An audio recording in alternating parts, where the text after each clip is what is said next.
Vidarbha special गावरान हरभऱ्याची भाजी आज आपण बनवणार आहे। तर स्वागत आहे तुमचं करुणाज किचनमध्ये।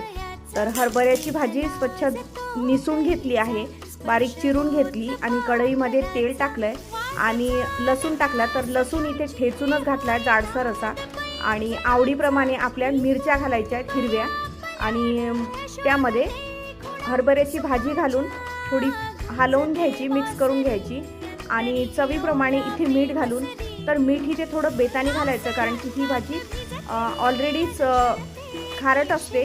तर थोडंसंच इथे मीठ घातलं आणि थोडासा पाण्याचा शिपका देऊन झाकून ठेवून ही थोडी 5 मिनिटं शिजवून घ्यायची।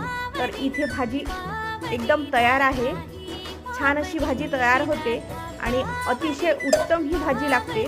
तर एकदा नक्की ट्राय करा, भाकरीसोबत खायला एकदम छान अशी झणझणीत भाजी तयार होते। तर व्हिडिओला लाईक आणि सबस्क्राईब करायला